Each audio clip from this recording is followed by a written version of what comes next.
Morning everyone. Today we will discuss about digestion of carbohydrate. This is a topic of biochemistry of post basic BSc course. It is a topic of third unit. Okay, so we will start. Digestion of carbohydrate. The major source of carbohydrate is found in plants. कहाँ पाए जाते हैं? Plants में. Dietary carbohydrate principally consist of, ये कैसे होते हैं? Polysaccharide, disaccharide and monosaccharides. So polysaccharide ये तो बड़े मॉलिक्यूल्स यानी लार्ज मॉलिक्यूल्स होंगे, डाइसेकेराइड उससे छोटे और मोनोसेकेराइड जो कि एब्जॉर्ब होते हैं ब्लड में. सो पॉलीसेकेराइड ये स्टार्च, ग्लाइकोजन एंड सेल्यूलोज होते हैं. Disaccharide sucrose and maltose. Monosaccharide glucose and fructose, जो कि ये ब्रेक डाउन होते हैं पॉलीसेकेराइड और डाइसेकेराइड से, और फिर ये मोनोसेकेराइड फॉर्म में ब्रेक डाउन हो जाते हैं और बाद में ये ब्लड में एब्जॉर्ब होते हैं. Monosaccharide does not need digestion, क्योंकि ये इसी फॉर्म में हमारे ब्लड में डाइजेस्ट होते हैं. सो ये है, सबसे पहले हम फूड इंटेक करेंगे तो वो हमारे माउथ में आएगा और माउथ में 10% डाइजेशन सलाइवरी एमाइलेज के थ्रू कार्बोहाइड्रेट का होता है. उसके बाद जो फूड होता है वो स्टमक में जाता है, जिसमें गैस्ट्रिक जूस इसमें मिलता है, लेकिन कार्बोहाइड्रेट का डाइजेशन स्टमक में नहीं हो पाता है. आगे जा कर के ये कहाँ जाएगा? इंटेस्टाइन में जाएगा, और इंटेस्टाइन में लीवर से जो हेपेटिक जूस है और पैंक्रियास से पैंक्रियाटिक जूस इसमें मिलता है. सो इसका जो डाइजेशन है वो माउथ से स्टार्ट हो जाता है. सलाइवरी एमाइलेज, स्टमक में कोई एंजाइम नहीं होता है, इसका डाइजेशन वहाँ नहीं हो पाता है. उसके बाद पैंक्रियास से पैंक्रियाटिक एमाइलेज निकलता है और जो कि इंटेस्टाइन में आकर के मिलता है, और इंटेस्टाइन में माल्टोज, आइसोमाल्टेज, सुक्रोज और लैक्टेस ये एंजाइम मिल करके इसे डाइजेस्ट करते हैं. तो चलिए स्टार्ट करते हैं कि डाइजेशन माउथ से कैसे होता है. जैसे मैंने अभी बताया था, digestion of carbohydrate it starts at the mouth. In mouth food undergoes mastications. Mastication मतलब कि वो बहुत ही उसे चबा करके हम उसका 10% डाइजेशन कर देते हैं. सलाइवरी एमाइलेज मिल करके उसे मैस्टिकेट करते हैं. During mastication food comes in contact with saliva के कॉन्टैक्ट में आएगा और ये क्या करेगा? सिक्रीट करेगा सलाइवरी ग्लैंड. क्या सिक्रीट करेगी? Salivary amylase. Saliva contain salivary amylase, जिसे हम टाइलिन भी बोलते हैं. Action of salivary amylase, it requires chlorine ion for activation and pH इसका कितना होता है? 6.7. The enzyme hydrolyze alpha 1 to 4 glycosidic bonds at random deep inside polysaccharide. Polysaccharide क्या क्या होते हैं? Starch, glycogen producing dextrins, maltose and glucose. तो जो डेक्सट्रिन्स होते हैं वो किस में ब्रेक डाउन होंगे? माल्टोज और ग्लूकोज में. सो सलाइवरी अमाइलेज इन्हें क्या करता है? ब्रेक डाउन करता है, और पॉलीसेकेराइड है तो इन्हें डाइसेकेराइड में ब्रेक डाउन कर देगा. Digestion in stomach, there is no digestion in stomach.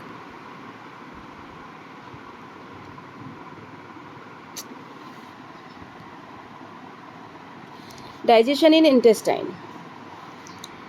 Further digestion of carbohydrate occurs in small intestine by pancreatic enzymes. Food bolus reaches the small intestine from stomach where it meets the pancreatic juice. Pancreatic juice contain enzyme called pancreatic amylase, amylopsin, similar to S amylase. There are two phases of intestinal digestions. तो there is no digestion in stomach and food कहाँ पे आ जाएगा? Intestine में. तो intestine में pancreatic juice contain enzyme called, हम जिसे क्या बोलते हैं? पैंक्रियाटिक अमाइलेज, जिसे एस एमाइलेज भी बोलते हैं. There are two phase of intestinal digestion due to pancreatic amylase and digestion due to intestinal breast border enzyme.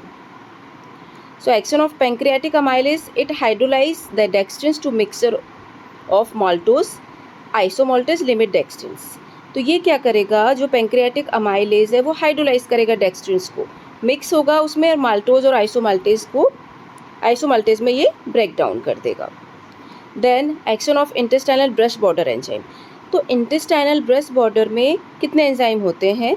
Maltase पहला. तो this enzyme are responsible for final digestion of carbohydrates. तो final digestion कहाँ पे होगा? Breast border sales में होगा. तो maltase enzyme क्या करेगा? माल्टोज को ग्लूकोज के 2 मॉलिक्यूल में ब्रेक डाउन कर देगा. मॉल्टेज एंजाइम माल्टोज को ग्लूकोज के 2 मॉलिक्यूल में, आइसोमॉल्टेज एंजाइम ग्लूकोज को भी 2 मॉलिक्यूल में इसको ब्रेक डाउन करेगा। सुक्रोज को 2 मॉलिक्यूल में, जो कि ग्लूकोज एंड फ्रक्टोज होते हैं, और ये सुक्रेज एंजाइम इसमें यूज़ होता है। लैक्टेज ग्लूकोज एंड फ्रक्टोज में ब्रेक डाउन होंगे, इसमें लैक्टेज एंजाइम यूज़ होगा। एंड देन लिमिट डेक्स्ट्रिनेज एंजाइम है, जो कि ग्लूकोज, माल्टोज एंड माल्ट्रोज 3 मॉलिक्यूल्स में इसे ब्रेक डाउन कर देगा। ये है देखिए dietary carbohydrate. Salivary amylase mouth में सिक्रीट हुआ, उसके बाद पैंक्रियाटिक अमाइलेज इंटेस्टाइन में, एंड ब्रश बॉर्डर सेल्स में माल्टेज, सुक्रेज एंड लैक्टेज ये सिक्रीट हुआ, जो कि डाइसेकेराइड को मोनोसेकेराइड में, और मोनोसेकेराइड एज इट इज़ रहेगा, जो कि कहाँ पे ब्लड के थ्रू एब्जॉर्ब हो जाएगा। Why cellulose is not digested by humans. So cellulose क्यों हम डाइजेस्ट नहीं कर पाते हैं humans? Cellulose is polysaccharide found in plants. तो सेलुलोज भी कार्बोहाइड्रेट है, लेकिन हम ह्यूमन्स क्यों नहीं डाइजेस्ट कर पाते हैं, एनिमल्स क्यों डाइजेस्ट कर पाते हैं? It contain β14 glycosidic bond. Its structure, इनमें क्या होता है, बीटा ग्लाइकोसाइडिक बॉन्ड होता है। Humans can not synthesize the enzyme which can break beta glycosidic bond. Humans में इनको ब्रेक डाउन करने के लिए एंजाइम नहीं होता है, दैट इज़ वाई ये इसे क्या नहीं कर पाते हैं, डाइजेस्ट नहीं कर पाते हैं। So cellulose is not digested by humans, but although it's not digested, it is one of the important component in the diet, because undigested cellulose provide bulk on fiber in the diet. Fiber helps in intestinal motility as a stool softer, but ये इसे digest नहीं कर पाते हैं, लेकिन fibre क्या help करता है, इंटेस्टाइनल मोटिलिटी यानी कि उन्हें आगे बढ़ाने के लिए और स्टूल सॉफ्ट करने के लिए, सॉफ्ट करने के लिए हेल्प करता है। एब्जॉर्प्शन, ये तो हो गया डाइजेशन कि जो डाइसेकेराइड थे पॉलीसेकेराइड से वो मोनोसेकेराइड में हमने उसे ब्रेक डाउन कर दिया एमाइलेज एंजाइम के through. Salivary amylase, pancreatic amylase and brush border enzymes जो थे वो सारे मिल करके उसे ब्रेक डाउन करते हैं। अब इनका एब्जॉर्प्शन कैसे होगा, जो मोनोसेकेराइड से उनका ब्लड में एब्जॉर्प्शन। तो the end product of carbohydrate digestion are, जो एंड प्रोडक्ट होते हैं वो किसका एब्जॉर्प्शन होगा, ग्लूकोज, फ्रक्टोज एंड गैलेक्टोज का हमारे ब्लड में direct absorption. These are readily absorbed through the intestinal mucosal cells into the bloodstream. Two mechanisms are responsible for the absorption of these sugars: facilitated transport with Conk gradient, active transport against Conk gradient. तो दो transport इसमें use होते हैं। Facilitated transport, this depends on the conk of sugar across the intestinal lumen and mucosal cells. All the monosaccharides are absorbed some extent by facilitated diffusion. Active transport, the transport of glucose and galactose across the brush border of mucosal cells occur by active transport. It is an energy requiring process that requires transport, protein and presence of sodium ions. A sodium dependent glucose transfer SGLT1 binds both glucose and sodium at separate sites and transport them into the cell. So जो transport है वो कैसे होंगे, glucose है, fructose है, maltose है, ये जो SGLT जो ट्रांसपोर्टर चैन है इनमें ये बाइंड होंगे। जैसे ग्लूकोज बाइंड होगा, इसमें ग्लूकोज को बाइंड करेंगे and sodium at separate sites and transport them into the cell, और ये सेल तक उन्हें लेके जाएंगे। The sodium transport down conc gradient and glucose transported against conc gradient. This process is called cotransport और symport. The energy for this reaction is provided by ATP link to sodium pump. So ये है absorption of carbohydrate, किस तरीके से ये absorb होगा, sodium pump के through ये ग्लूकोज एब्जॉर्ब होगा।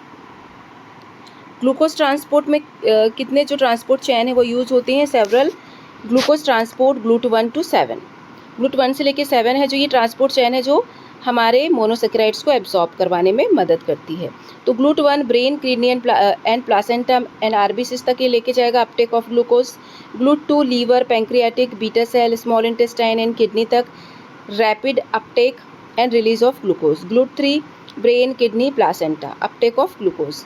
GLUT4 heart, skeletal, muscle, adipose tissues तक ले जाएगा. Insulin stimulated uptake of glucose. GLUT5 small intestine, absorption of glucose. GLUT1 small intestine and kidney, active uptake and reabsorption of glucose. Disorder of digestion and absorption of carbohydrate.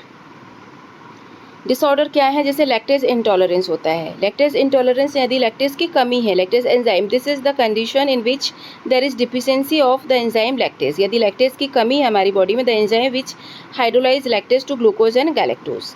ये जो enzyme होता है वो क्या करता है? ग्लूकोज एंड गैलेक्टोज में breakdown होता है. Due this lactose gets accumulate in the gut where it is a substrate for bacterial fermentation in the large intestine with production of H2 and CO2 gases and low molecular weight acidic. तो इसकी कमी से क्या हो जाएगा? ये क्या problem create करेगा? ये गैस्ट्रिक प्रॉब्लम एंड एक्यूमुलेट यानी ये कलेक्शन का काम करेगा. और like acetic acid, propionic acid and butyric acid which are osmotically active.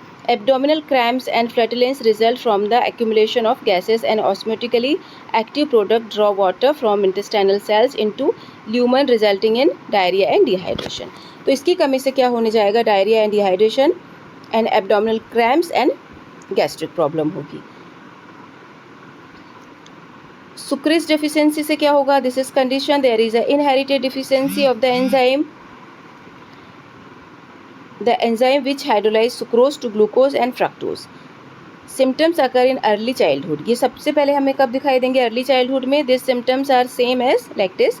जैसे लैक्टेज इंटॉलरेंस था वैसे सुक्रेज इंटॉलरेंस होगा, एक्यूमुलेशन होगा, गैस्ट्रिक प्रॉब्लम होगा. सो इनकी कमी से ये सारे प्रॉब्लम होंगे. Thank you.